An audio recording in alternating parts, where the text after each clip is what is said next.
Oke, kita mulai aja. Eh, untuk sesinya, jadi di kelas data analis ini kita akan belajar tentang bahasa pemrograman Python. Tapi untuk fokusnya kita akan masuk ke dalam ini hari ketiga ya. Berarti kita membahas tentang apa function ya. Kemarin kita sudah sempat membahas tentang operator ya, operator, list, tuple, set, dictionary. Nah, kemudian kita masuk ke function, tapi mungkin kita membahas tentang conditional dulu ya, if else. Nah, jadi di Python itu ada condition and if statements. Nah, jadi kemarin kita itu udah belajar tentang namanya itu expression. Nah, expression itu adalah sebuah komparator ya, komparator yang dimana antara dua variabel gitu. Ada variabel A sama variabel B. Itu kita bandingkan gitu. Equals itu ditandai dengan sama dengan dua kali. Not equals itu tidak sama dengan ya, atau ditandai dengan tanda seru sama dengan. Less than itu berarti pakai panah seperti ini, kurang dari. Kemudian less than or equal itu kurang dari sama dengan. Greater than berarti lebih besar dari, terus greater than or equal lebih besar sama dengan. Gitu. Nah, if statement itu kita bisa pakai contoh seperti ini ya. Jadi kita punya variabel A itu sama dengan 33, variabel B itu sama dengan 200. If B lebih besar dari A, maka dia akan menjalankan sintaks di dalamnya gitu. B lebih besar dari A gitu ya. Apabila ini benar ya, 33 apa 200 lebih besar dari A. Nah, berarti kan pernyataan itu benar, maka dia akan mengeksekusi print ini B is greater than A gitu. Benar ya? Oke. Kemudian kita lanjut lagi.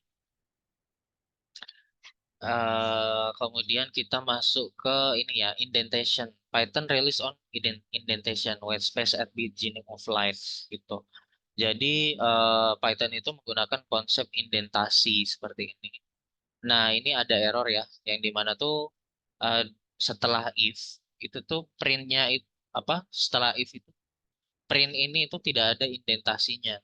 Nah, indentasi itu berarti kita perlu kasih jarak seperti ini gitu untuk menandakan bahwa ini adalah sintaks yang akan dijalankan apabila if statement ini terpenuhi gitu. Kita klik run. Nah, jadi nanti dia akan menjalankan sintaks di dalamnya. Oke, kita lanjut lagi. Sangat bergantung sama indentasi untuk memberitahu bahwa kita tuh membutuhkan apa? Itu tuh sintaks tersebut adalah ketika kita menjalankan ini ya if-nya gitu, terpenuhi kondisinya gitu. Nah, kemudian ada elif keyword. Elif itu berarti else if sebenarnya kepanjangannya. Cuman kalau di Python itu penulisannya pakai elif. Nah, elif itu seperti ini, elif A sama dengan B. Nah, jadi flow-nya itu kita akan melihat kondisi pengaruh banget dengan jaraknya. Iya, betul, pengaruh pengaruh banget dengan jaraknya ya. Eh, Setidaknya itu untuk apa? Membedakan antara indentasi pertama sama yang kedua itu nanti indentasi yang kedua harus dikasih jarak dua kalinya lagi gitu.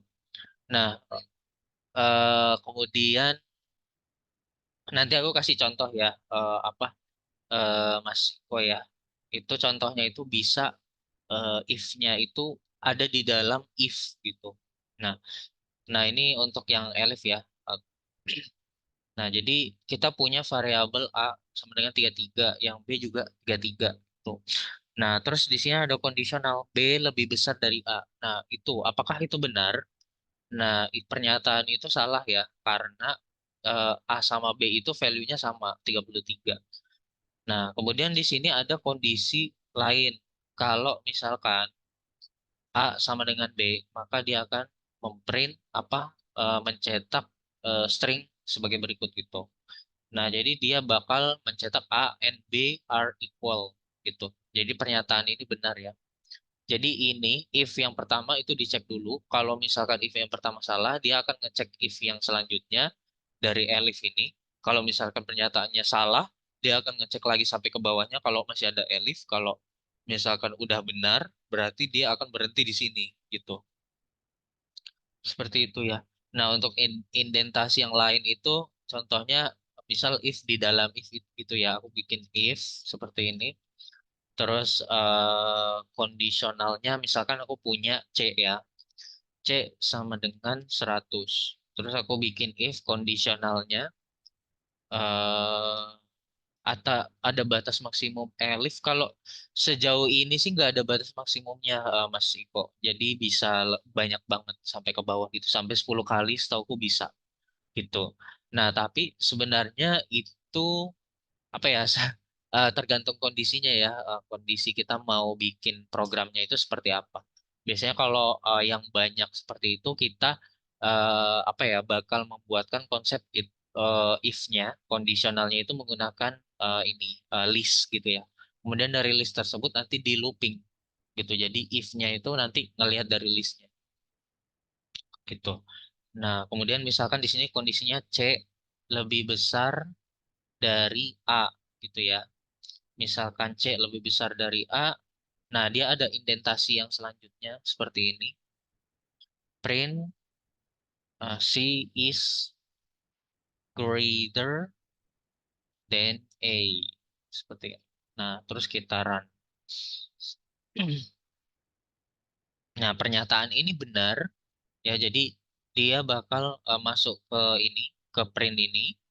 Kemudian dia akan ngecek lagi di dalam elif ini ada kondisional lagi. C lebih besar dari A. Maka dia akan ngeprint ini. Berarti yang ditampilkan itu dua ya. Yang ini. Kemudian dia cek. Ketika benar berarti dia nampilin ini juga. Gitu. Oke. Aku lanjut lagi ya. Nah, kemudian ada else keyword. Catch anything which is not caught by the presenting condition. Jadi ketika tidak ada satupun yang kondisinya itu terpenuhi, maka dia akan menjalankan else ini. Itu yang opsi terakhir ya, seperti ini. Gitu. Nah, di sini di else itu tidak ada expression karena ketika tidak ada satupun ekspresi yang terpenuhi, dia bakal menjalankan yang ini, gitu. Ekspresi yang ini, gitu ya.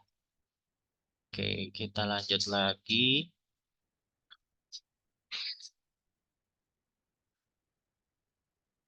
Nah, terus, nah yang ini ya.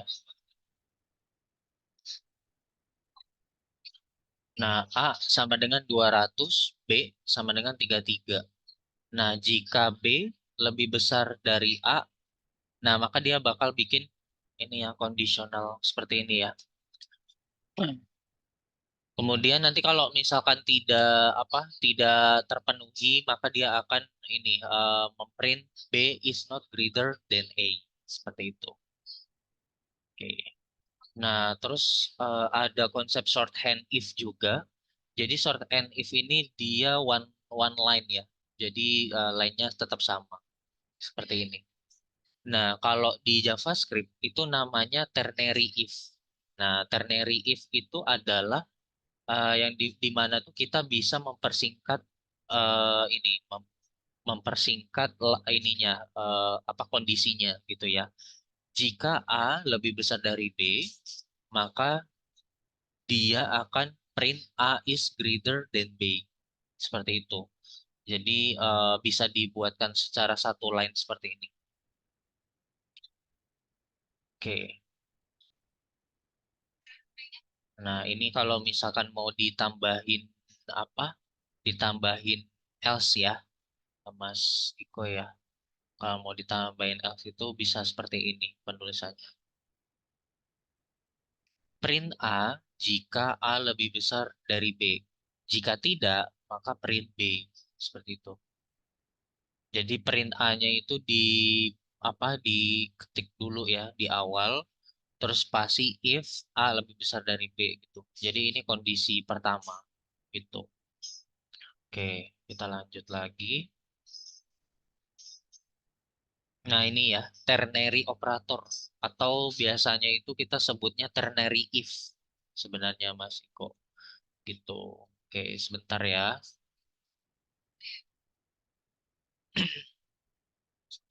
Bisa tiga kondisi seperti ini juga ya. Kalau misalkan mau pakai else if ya. Tuh. Oke. Nah, kemudian kita juga bisa pakai namanya itu logical operator. Nah, logical operator itu seperti ini. If A is greater than B and if C is greater than A. Gitu. Seperti ini. Jadi kita punya variabel itu ada tiga. Ada A sama dengan 200, B sama dengan 33, C sama dengan 500. Nah, jika A dan A lebih besar dari B dan C lebih besar dari A, maka dia akan eh, mengeprint teks ini gitu. Jadi dia akan mengecek dua kondisi, Mas Iko. Nah, kalau misalkan di sini N itu berarti dia akan mengecek ekspresi ini. A lebih besar dari B ya. Berarti 200 lebih besar dari 33 itu berarti benar ya. Nah, kemudian C lebih besar dari A, berarti 500 lebih besar dari 200. Nah, itu benar juga. Berarti sama-sama benar. Benar dan benar, berarti kondisi itu benar. Gitu. Nah, bagaimana kalau misalkan kondisinya itu salah satunya salah? Gitu.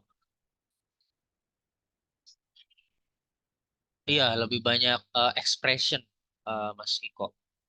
Bisa menjalankan lebih banyak expression. Coba ya, sebentar. Nah, ini tidak muncul ya printnya. Kenapa? Karena kondisi ini tidak terpenuhi. Kalau misalkan kita mau kasih ini apa tambahan gitu ya, dia ngeprint apa? Berarti print seperti ini.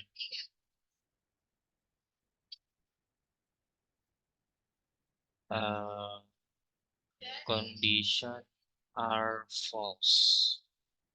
Nah, seperti ini. Kondisinya false. Gitu. Kalau misalkan tidak ada satupun kondisi yang terpenuhi gitu. Karena di sini pernyataannya adalah A lebih besar dari B, itu benar. Kemudian C kurang dari A. Berarti 500 itu kurang dari 200 itu pernyataan yang salah.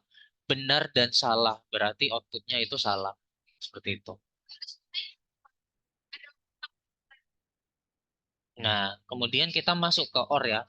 Kalau OR itu agak beda sama ini ya, sama AND. Nah, jadi aku sekalian mau kasih lihat nih ke Mas Iko, ada namanya gerbang logika ya. Gerbang logika. Nah, gerbang logika itu adalah seperti ini. Jadi kebetulan aku dulu dari teknik ini ya elektro, jadi sempat belajar ini juga. Sebentar, nah ini. Nah, ini tuh sebenarnya secara logik sama seperti yang kondisional di Python tadi. Nah, anggaplah satu itu true, kemudian nol itu false. Nah, kalau n itu berarti ketika dua-duanya itu true, maka outputnya itu true. Kalau misalkan salah satunya false, itu berarti outputnya false. Nah, logiknya seperti itu. Kenapa? Karena N itu kan berarti dan. Kalau misalkan dua-duanya itu benar, maka outputnya juga dianggap benar. Kalau misalkan salah satunya salah, itu dianggap salah. Karena satu-satu ini berarti udah kayak pernyataan yang hakiki gitu ya.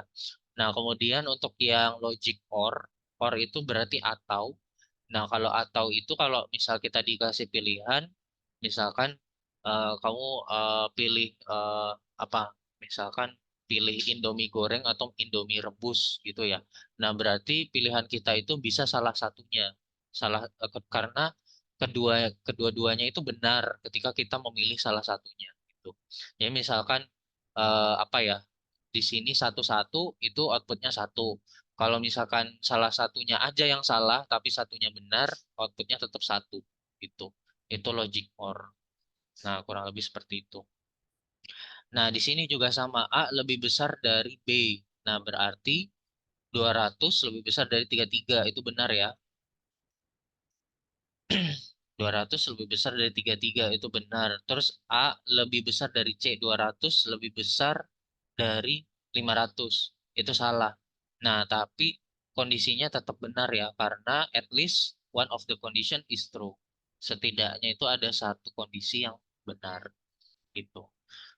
Oke, kita lanjut lagi. Nah, terus ada namanya not keyword. Nah, not keyword itu untuk negasi, ya untuk mereverse result of the conditional statement. Nah, gini ya. Jadi A itu kita punya 33, B 200 jika tidak A lebih besar dari B gitu.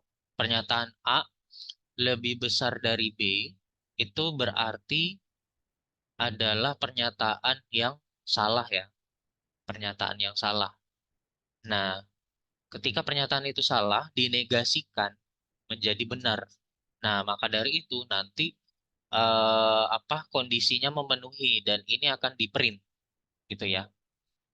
Seperti itu. Seharusnya kan kalau tanpa not seperti ini.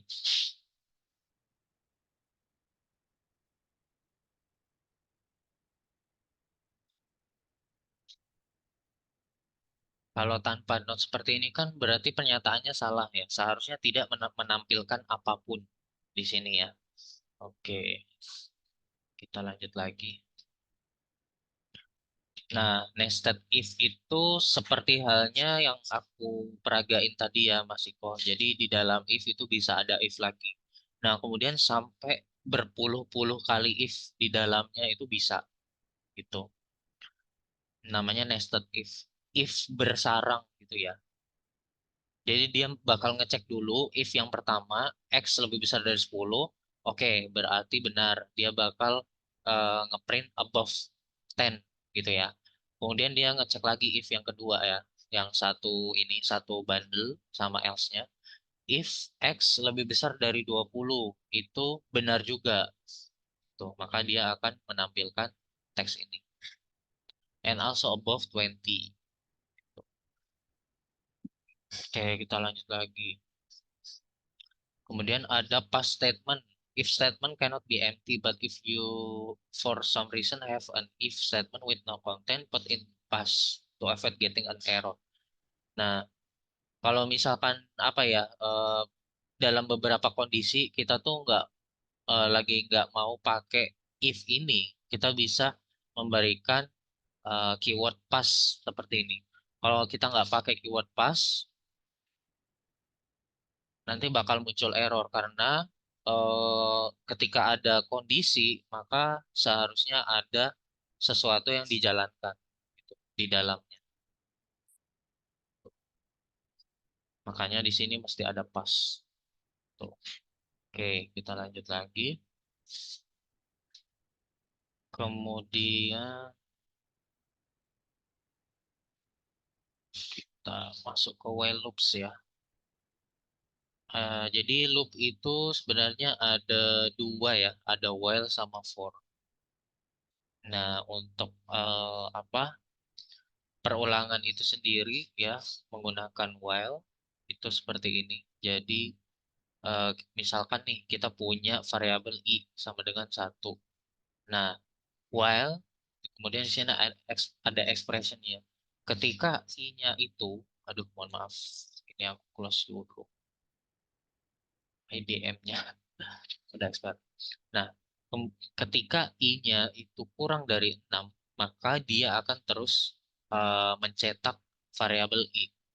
Nah, kemudian seiring dia itu melakukan apa printing terhadap variabel i, dia juga apa sintaks ini juga akan menambahkan variabel i itu dijumlahkan dengan satu gitu. Nah, ketika kita run aplikasinya, i-nya itu dimulai dari satu, dia printkan dulu ya angka satunya, kemudian dijumlahkan dengan satu jadi dua, kemudian dua nanti dicek lagi, di print lagi i-nya jadi angka dua. Nah, terus ditambah satu lagi gitu. Nah, sampai ke angka 5. Kemudian pas di angka 5 itu nanti dia akan dijumlahkan dengan angka satu lagi. Terus eh, dia akan berhenti. Kenapa berhenti while-nya? Karena kondisi yang ekspresi yang memenuhi perulangan ini itu ketika i-nya itu kurang dari 6. Jadi cuman sampai dari angka 1 sampai 5 aja. Karena kebetulan di sini kita increment-nya satu gitu, penambahannya satu. Seperti itu. Nah, kalau misalkan penambahannya itu dua, seperti ini.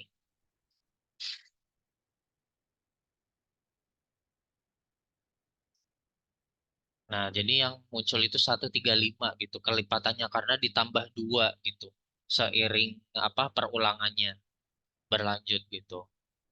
Apakah bisa loop dilakukan tanpa batasan? Bisa.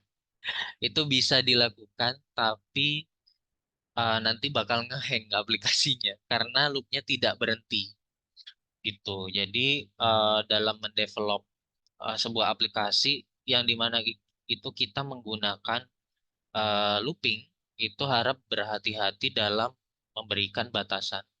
Karena kalau batasannya itu tidak ada atau tidak terpenuhi, dia akan melakukan perulangan terus-menerus gitu. Nah, apalagi kalau misalkan yang dicetak itu masih mending ya dalam bentuk angka satuan seperti ini. Bagaimana kalau misalkan yang dicetak itu adalah deskripsi yang lumayan panjang gitu sampai berparagraf-paragraf gitu. Nah, ya, nanti yang ada malah banyak banget memakan memori gitu. Jadinya ngehang. Nah, kalau ngehang jadinya nanti crash gitu ya secara ininya gitu. Jadi harapannya bisa dikasih batasan gitu untuk kedepannya. Kalau dilakukan tanpa batasan bisa, Mas Iko. Cuman sayangnya itu tidak diperkenankan gitu. Sebisa mungkin kita kasih batasan. Nah, break statement. Nih, di sini ada note ya. Remember to increment E. Atau jika tidak dikasih increment, dia akan melanjutkan selamanya. Gitu. Ya, continue forever. Gitu. Jadi hati-hati ya. Kemudian ada break statement. Break statement itu berarti untuk eh, memberhentikan proses loopingnya. Gitu. Memberhentikan proses loopingnya itu adalah ketika sudah memenuhi ya, terpenuhi gitu. Nah, ini contohnya. Misal kita punya perulangan ya, kita mau mencetak variabel I ketika kurang dari 6. Oke. Nah, jika I-nya itu sama dengan 3, maka dia akan stop. Itu tidak akan melanjutkan ini lagi, perulangan ini. Gitu. Nah, di sini kita punya I plus sama dengan 1. Berarti perulangannya akan bertambah 1 terus. Gitu. Seterusnya. Nah, di sini akan break di 3 karena di sini ada kondisi ya, di mana ketika I-nya sama dengan 3 dia bakal break. Seperti itu ya. Oke, kita lanjut lagi. Oke, kalau yang ini itu continue ya. With the continue statement, we can stop the current iteration and continue with the next gitu. Jadi ibarat itu kayak nge-skip sebenarnya. Nah, jadi kita lihat contoh ya. Di sini aku punya variabel I sama dengan 0. Ketika I kurang dari 6, dia akan iterasi. Oke. Nah, hal yang pertama itu berarti I plus 1. Berarti yang tadinya 0 itu ditambah 1 jadi 1. Oke. Terus dicek. Jika I sama dengan 3, maka dia akan melanjutkan. Gitu ya. Nah, I-nya itu kan masih 1 ya value-nya. Oke. 1 berarti dia tercetak. Nah, kemudian lanjut lagi, di looping lagi I plus 1. Gitu. Berarti 2 sekarang ya. 2. Dicek lagi sama dengan 3 bukan? Bukan. Berarti dia ngeprint. Gitu ya. Print 2. Kemudian I plus 1 lagi. Jadi 3. Terus dicek lagi I sama dengan 3 benar. Nah, tapi dia bakal nge-skip print ini. Karena di sini ada continue. Berarti dia bakal mengulang lagi dari sini. Gitu. Kemudian dicek lagi I plus sama dengan 1. Jadi 3 tambah 1 sama dengan 4. Gitu. Apakah I sama dengan 3? Bukan. Berarti dia bakal ngeprint 4. Gitu seterusnya. Itu ya. Kita lanjut lagi. Else statement. Nah, di sini ada apa? Ada else juga sama seperti kondisional. Nah, cuman kalau di else yang di sini itu adalah ketika kondisi ini itu sudah tidak terpenuhi lagi setelah loopingnya itu berjalan. Di looping terus sampai kurang batasan kurang dari 6. Nah, setelah I-nya itu menjadi 6, dia dia akan stop. Stop sambil mencetak ini apa kalimat ini gitu. Di sini ada else-nya gitu ya. Oke, kita lanjut lagi. Kita masuk ke for ya. Jadi perulangan itu selain while ada for juga. Itu untuk mengiterasi sebuah ini ya list, tuple, dictionary, set, string seperti itu. Oke, Mas Iko mohon ditunggu sebentar ya Mas.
Oke, kita lanjut lagi ya. Jadi for itu fungsinya untuk nge-looping list, tuple, dictionary, set, string gitu sampai ke string.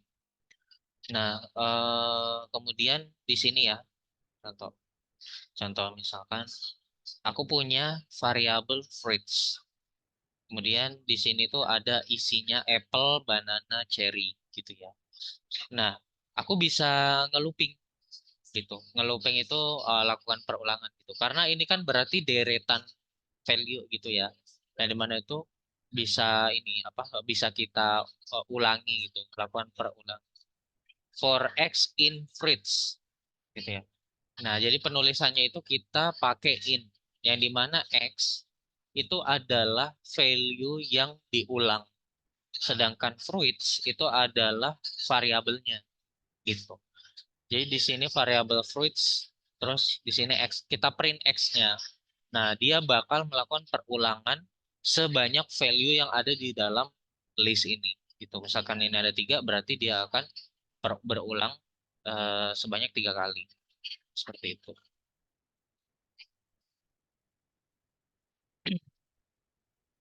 Nah, string itu sendiri itu sebenarnya adalah sebuah list juga ya, secara nggak langsung.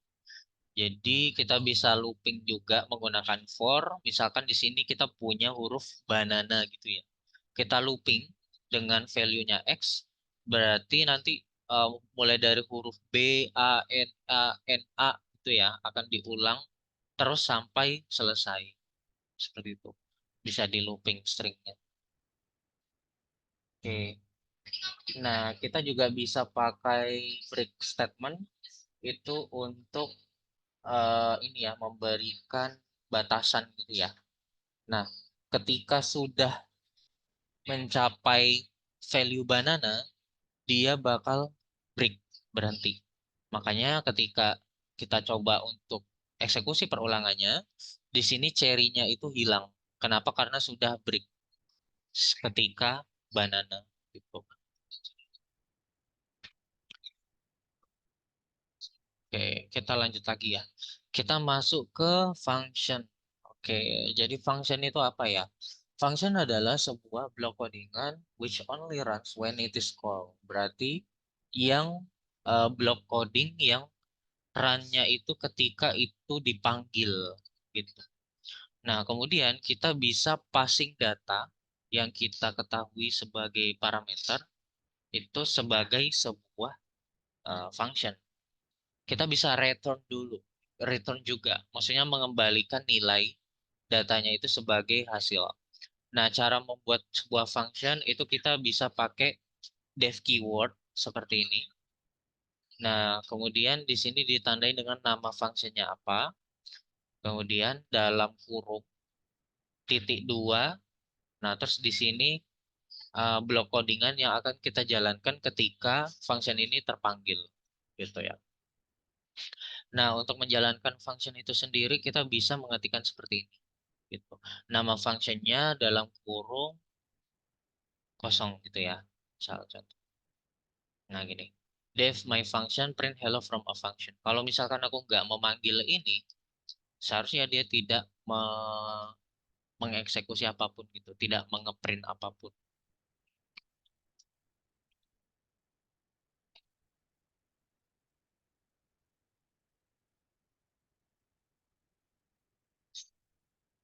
Ya, tidak mengeprint apapun ya.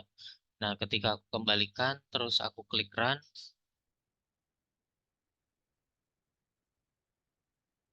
Nah, di sini hello from a function. Tuh, ada ininya ya, dieksekusi printnya gitu. Oke, kita lanjut lagi. Nah, kemudian ada namanya konsep argumen. Nah, yang dimana argumen itu, oke, Mas Iko jangan lupa presensi ya untuk ininya, apa untuk 5 days free class. Nah, jadi argumen itu adalah sebuah bisa dibilang kayak sebuah variabel juga gitu.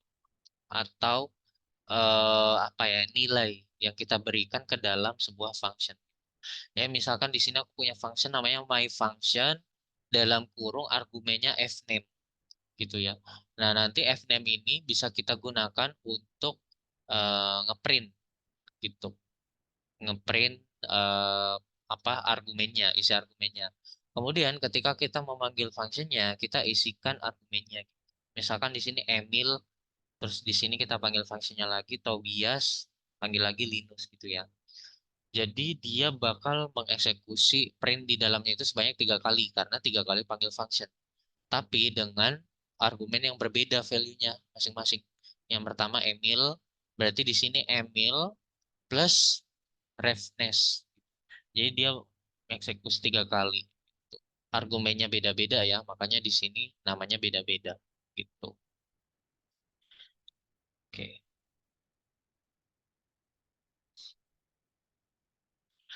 Parameter or arguments.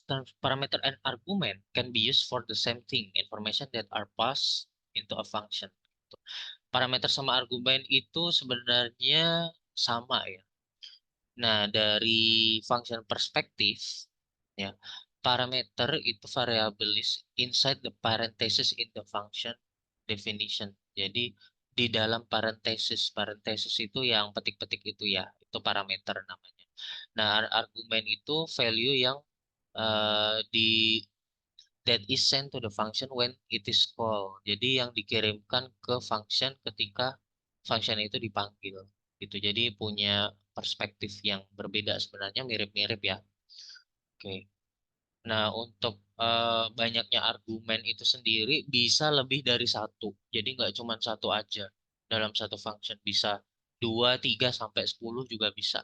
Cuman kalau 10 kan kebanyakan ya. Biasanya itu tidak best practice dalam ini pembuatan source code seperti ini. Biasanya kalau misal mau bikin argumen yang banyak, itu cukup satu argumen saja. Tapi dalam satu argumen itu kita masukkan ke dalam list gitu. Yang dimana nanti dipanggilnya pas di dalam sini gitu. Nah, ini contohnya ya, ada 2 argumen seperti ini, kiri sama kanan. Jadi yang pertama itu argumen untuk F name atau first name, kemudian L name itu untuk last name-nya. Gitu. F name itu berarti Emil, terus plus spasi, plus last name-nya Revneses.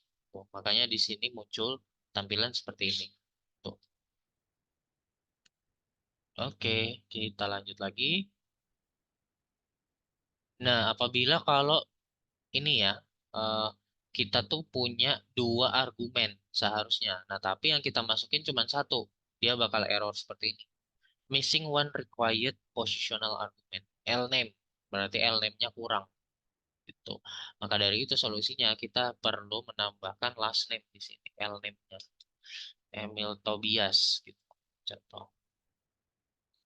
Seharusnya tidak error lagi. Seperti ini. Oke. Nah, ada konsep arbitrary argument juga. Gitu.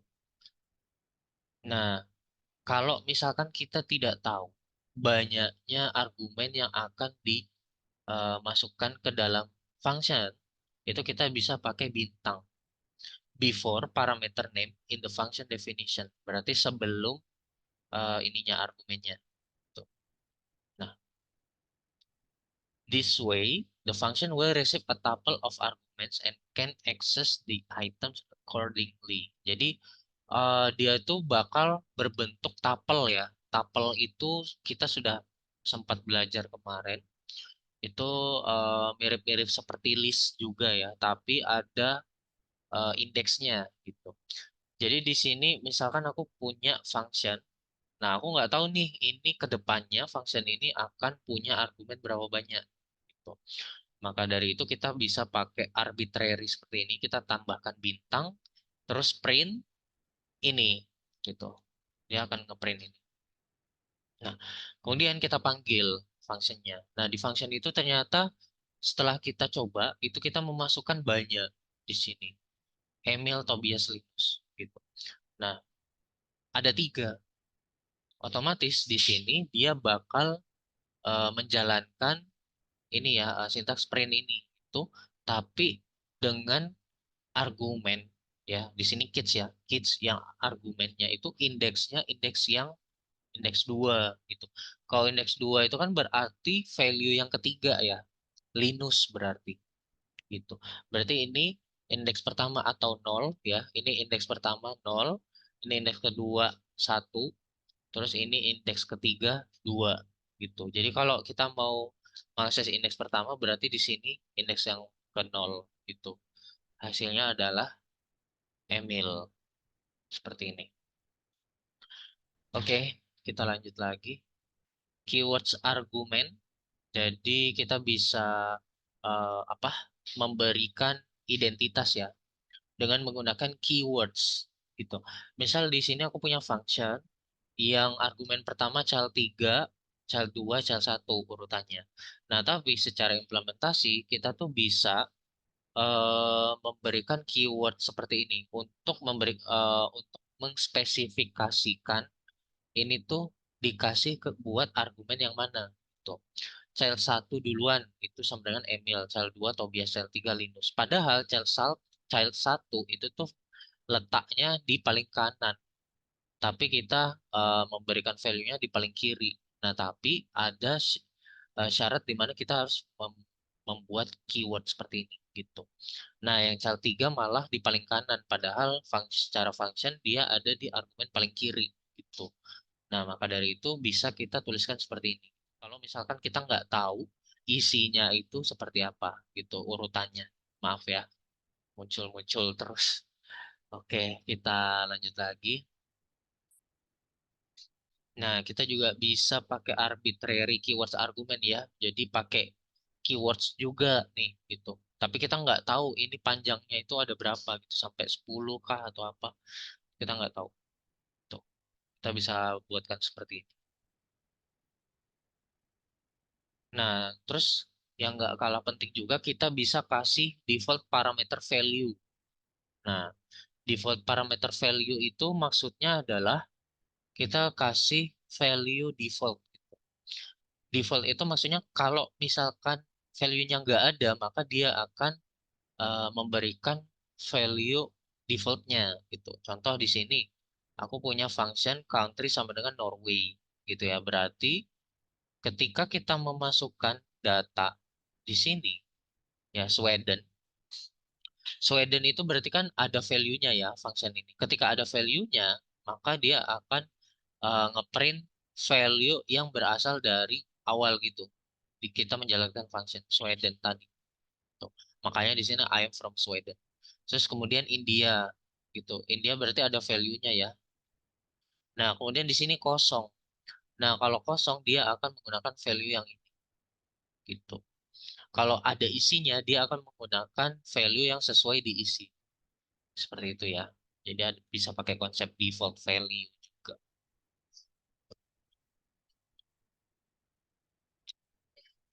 Nah, di sini bisa passing list as an argumen juga sebenarnya seperti yang aku sampaikan juga barusan ya. Jadi eh, list itu bisa kita jadikan argumen gitu. Nah, fruit sama dengan apple, banana, cherry seperti ini. Kemudian list tersebut kita jadikan argumen. Nah, ketika kita jalankan di sini dia akan nge-looping ininya apa fruitsnya gitu. Looping hasilnya seperti ini. Itu. Oke, kita lanjut lagi.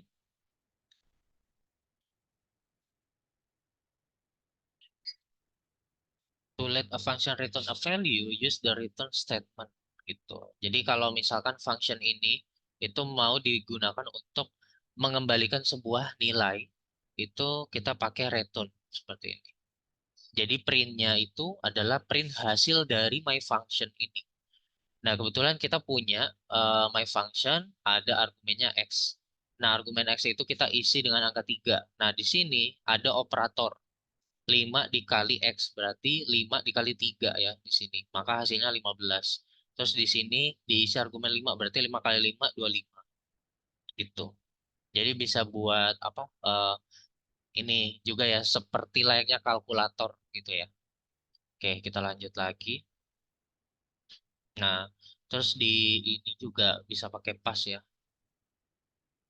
Nah, having an empty function definition like this would raise an error without the pass statement gitu. Jadi kalau misalkan sama seperti if, kalau misalkan uh, function itu tidak dikasih apapun di dalamnya, dia bakal error. Gitu. Kita harus isi. Positional only argument. Nah, ini positional ya. Oke. You can specify that a function can have only positional argument or only keywords argument. To specify that, function can have only positional argument at, comma, backslash after the argument. Jadi cuman punya posisi ini aja, positional argumen ya. Itu cuman satu gitu, nggak bisa nambah lagi. Gitu, berarti. Nih, without backslash, you are actually allowed to use keyword arguments gitu. Jadi kita bisa menggunakan keyword argumen gitu. Keyword argumen itu yang tadi, yang kita bisa mendefinisikan argumennya secara acak gitu. Oke, kita lanjut lagi ya. Kita masuk ke eh, kelas ya. Oke. Hmm. Kelas ini kalau secara konsep sama seperti function. Nah, cuman nanti dia itu kita bisa apa? Kita bisa pakai konsep instansiasi. Gitu. Kelas itu nanti outputnya bisa berbentuk objek. Gitu. Create objek. Jadi kita bisa bikin objek kelas seperti ini. Aku punya kelas namanya my class, isinya x sama dengan 5 gitu. Nah, aku punya variabel p1 sama dengan aku jalanin my class-nya. My class dalam kurung. Nah, kemudian print p1.x. Jadi apa ya? Kita tuh bisa mendapatkan value dari variabel yang kita instansiasi kelasnya seperti ini. Gitu. Kalau misalkan di sini aku punya dua variabel y sama dengan 10 gitu. Nah, terus di sini aku mau print mau mengakses y-nya. Berarti aku bisa print p1.y di sini. Seperti ini.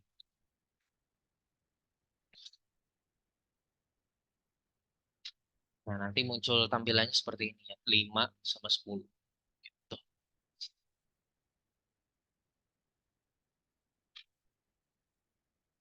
Nah, terus kita juga bisa pakai init function itu buat nge-assign value-nya, nge-assign value.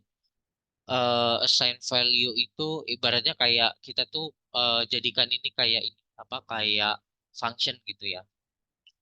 Jadi di sini aku punya kelas person, kemudian di sini ada init, self, ya self itu kayak argumen pertama yang perlu kita ini apa eh, masukin ke dalam kelas ini. Tuh. Kemudian koma name, koma age. Nah, name sama age-nya ini adalah argumen custom yang bisa kita ubah-ubah gitu atau kita masukkan sesuai dengan keinginan kita gitu. Nah, kemudian nanti dalam kelas ini itu kita tampung eh, value name, kemudian ada umur juga age. Nah, di sini kita instansiasi P1 sama dengan person, terus name-nya itu John. Jadi kita mulainya dari sini ya. Self itu ibaratnya kayak konstruktornya, konstruktor person ini gitu. Jadi person ini itu punya nama sama umur gitu. Nah, name ini berarti John, kemudian age-nya 36. Ketika kita mau mengakses name-nya berarti p1.name, age-nya berarti p1.age gitu. Kita bisa akses gitu. Nah, kelas ini itu tuh menandakan kompleksitas. Kompleksitasnya apa? Kita bisa memberikan variabel di dalam kelas ini. Kita bisa bikin variabel. Kemudian kita juga bisa bikin function seperti ini. Ini kan bentuknya function ya, karena pakai def. Dan variabel di dalam function ini bisa kita akses. Gitu. Seperti itu ya. Mungkin dari aku cukup itu saja untuk materi 5 days free class data analis pada malam hari ini. Kira-kira dari Mas Iko apakah ada yang mau disampaikan terlebih dahulu? Mungkin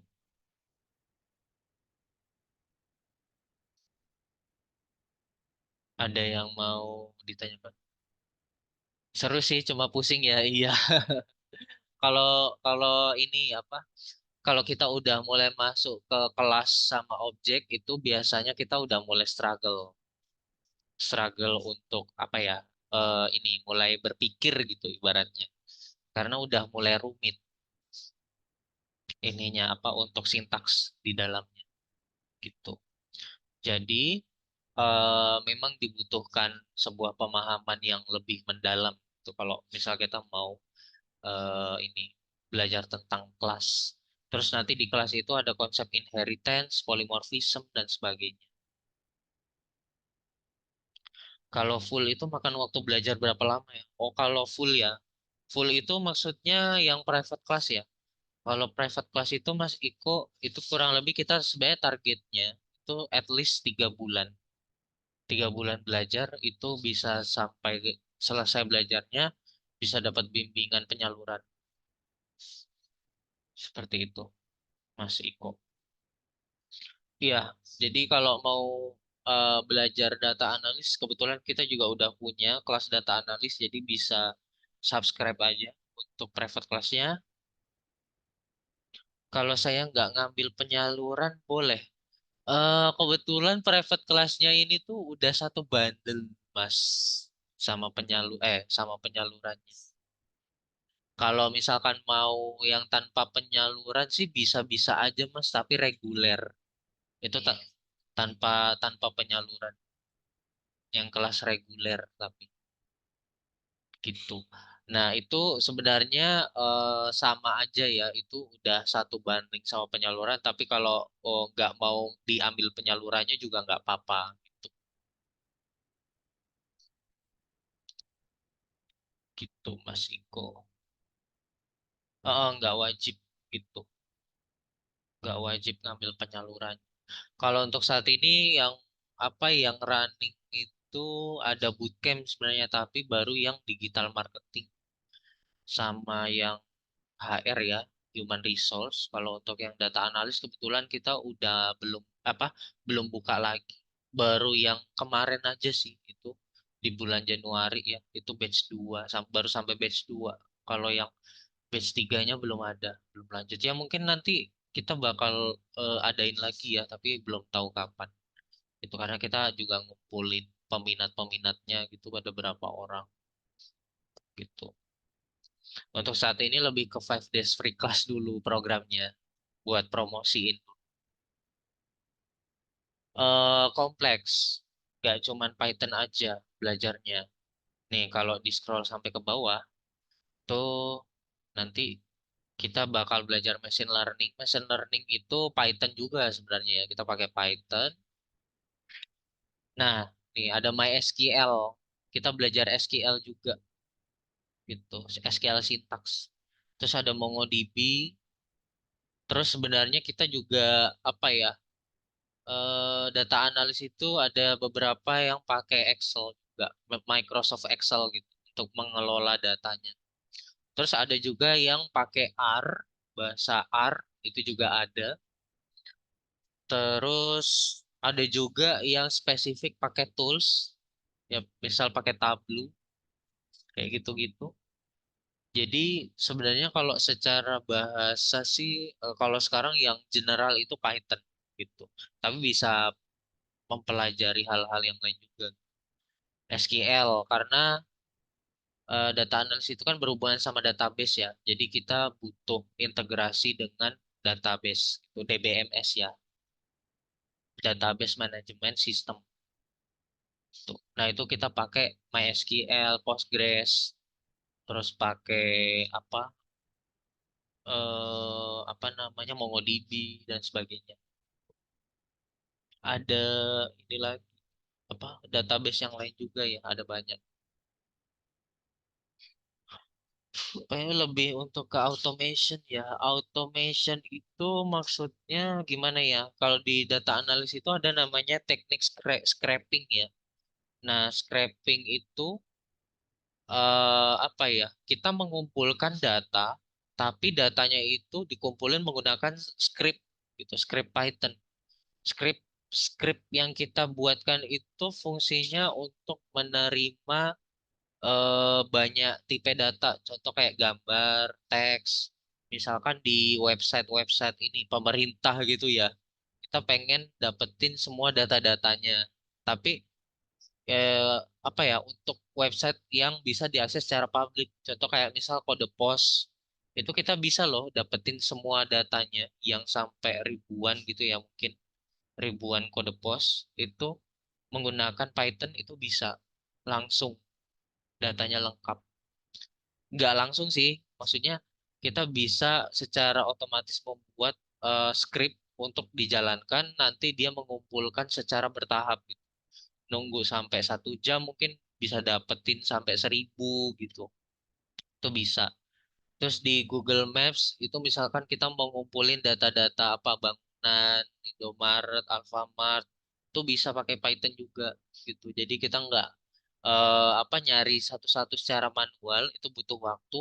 Jadi automation itu bisa kita gunakan untuk scraping kalau di Python. Gitu, Mas Iko. Bisa dipahami ya. Jadi nggak sabar nunggu batch 3. Oh iya, mau ini ya, nungguin bootcamp ya. Oke, mungkin aku bisa kasih insight juga ya nanti ke tim internal Edward supaya bisa diadain untuk yang batch 3. Dari aku paling itu aja untuk ini. Untuk sesi pada malam hari ini, terima kasih banyak Mas Iko karena sudah join ya. Semoga ilmunya bermanfaat buat kedepannya dan bisa subscribe private class ya. Amin. Ya udah kalau gitu aku akhiri aja untuk sesi 5 days free class kelas data analis pada malam hari ini. Terima kasih banyak. Amin. Terima kasih banyak ya Mas Iko. Selamat malam, selamat beristirahat. Thank you.